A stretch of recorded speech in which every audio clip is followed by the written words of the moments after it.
Assalamualaikum warahmatullahi wabarakatuh. Kita akan melanjutkan masih berkenaan dengan tekanan pada zat padat, cair, dan gas. Ya, oke. Ibu akan fokuskan pada pembahasan soal dan aplikasi dalam kehidupan sehari-hari. Oke, lanjut. Tekanan pada zat padat.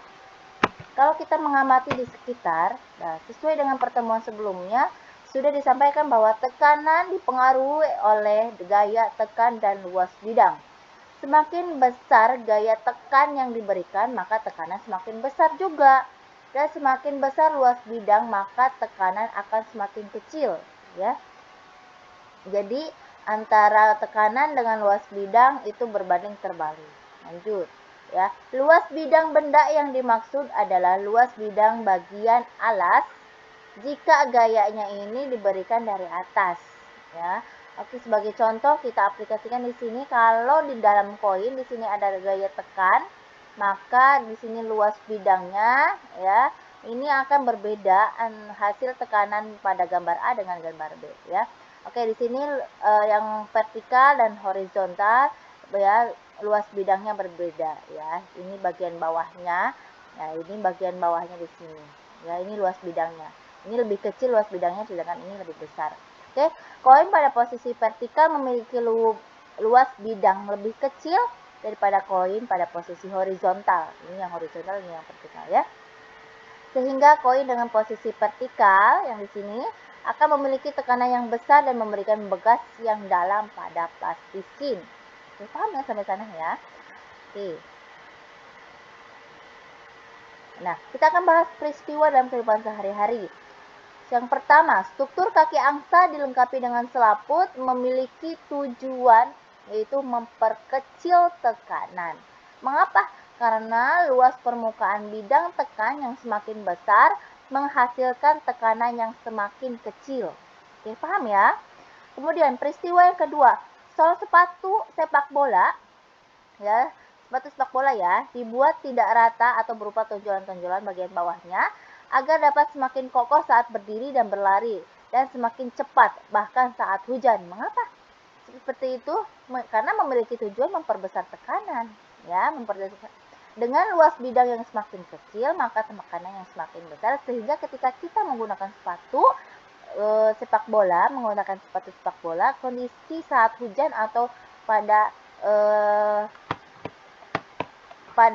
tempat yang kurang rata pun, ya, kita akan masih bisa berdiri dengan tegak atau berlari dengan cepat seperti itu, ya. Oke, peristiwa yang ketiga, ya, palu dengan desain kepala yang besar dan berat untuk memukul baji, ya, saat membelah kayu ini memiliki tujuan yaitu memperbesar tekanan. Karena gaya tekan yang semakin besar menghasilkan tekanan yang semakin besar juga.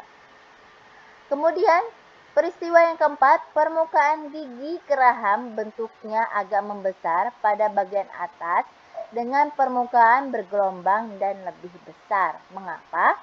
Hal ini untuk memperkecil tekanan, karena luas permukaan bidang tekan yang semakin besar akan menghasilkan tekanan yang semakin kecil, sehingga makanan kita bisa kunyah dengan baik dan bisa menghasilkan pecahan-pecahan makanan yang semakin kecil dan bisa dikonsumsi atau bisa dicerna oleh pencernaan kita. Oke, peristiwa yang kelima yaitu jarum dibuat runcing di bagian ujungnya. Hal ini untuk memperbesar tekanan, ya, sehingga si jarum bisa lebih menusuk, ya. Nah, hal ini luas bidang tekan yang semakin kecil dapat menghasilkan tekanan yang semakin besar. Itulah alasannya mengapa jarum dibuat runcing, karena memperbesar tekanan, ya. Oke. Ayo kita belajar menghitung besar tekanan. Di sini ada balok yang pertemuan sebelumnya sudah Ibu kasih melalui video sebelumnya, ya. Ada gaya 1200 Newton. Di sini panjangnya 10 cm, lebarnya 7 cm dan tingginya 5 cm, ya. Yang ada bagian sisinya ini berbeda-beda, ya. Sisi merah, ada sisi kuning dan ada sisi biru, ya. Oke. Untuk menghitung tekanan yang terjadi pada balok dengan posisi berbeda tersebut, merah, kuning, dan biru, maka langkah pertama adalah kita harus menghitung luas bidang pada setiap sisi. Oke, mari kita hitung. Oke, gambarnya masih sama. Kita hitung yang posisi kuning terlebih dahulu ya. Gaya diberikan dari atas. Kemudian luas bidangnya pada posisi kuning, bagian atas atau pada bagian bawah. Ya. Oke, di sini ada disebut dengan luas alas atau luas bagian atas atau juga disebut dengan luas bidang, ya. Oke, rumusnya adalah luas bidang A sama dengan panjang kali lebar. Mengapa? Ya, panjangnya ini, lebarnya ini ya. Jadi panjang di sini 10 cm, lebar ke sini ke samping 7 cm dikalikan. Kenapa? Karena kan luasnya persegi panjang ya, panjang kali lebar. Sehingga menghasilkan 70 cm kuadrat. Kita konversi menjadi meter kuadrat, yaitu 0,007 meter kuadrat. Oke. Bagaimana dengan tekanannya? Maka P sama dengan F per A. Rumus tekanan kan F per A ya, sama dengan 1200 Newton dibagi 0,007 meter kuadrat. Hasilnya 171.428,6 Newton per meter kuadrat atau Pascal. Oke, kita menghitung pada posisi selanjutnya, yaitu posisi merah dan biru. Bagaimana? Nah, untuk posisi merah dan biru, kalian harus putar ya, gambarnya ini harus diputar sehingga warna merah berada di bagian atas dan bawah. Begitu juga dengan warna biru harus berada di bagian atas dan bawah seperti halnya pada warna kuning ini ya. Oke, perhatikan gambar ini. Ini warna biru di bagian atas dan bawah, maka posisi bendanya seperti ini ya. Ini yang merah bagian atas dan bawah, posisinya seperti ini ya. Oke. Lanjut. Menghitung bagian posisi sebelah warna biru ya. Gayanya dikasih dari atas, luas bidangnya adalah lebar kali tinggi ya. Dari mana? Ini lebar, ini tinggi ya. Ini bentuknya masih persegi panjang, tapi angkanya berbeda. Kenapa? Karena luas dikalikan tinggi atau dengan panjang kali lebar sama, tapi bedanya kan panjang dan lebarnya angkanya yang berbeda. Oke, sehingga lebar dikalikan tinggi ya.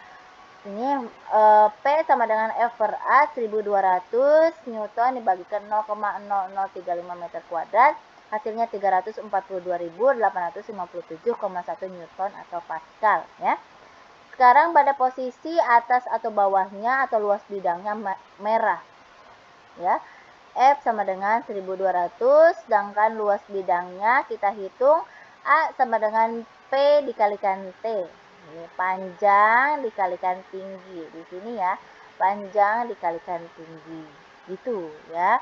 Oke, sehingga menghasilkan 10 dikalikan 5 ya meter cm kuadrat, sehingga hasilnya 50 cm kuadrat atau 0,005 meter kuadrat.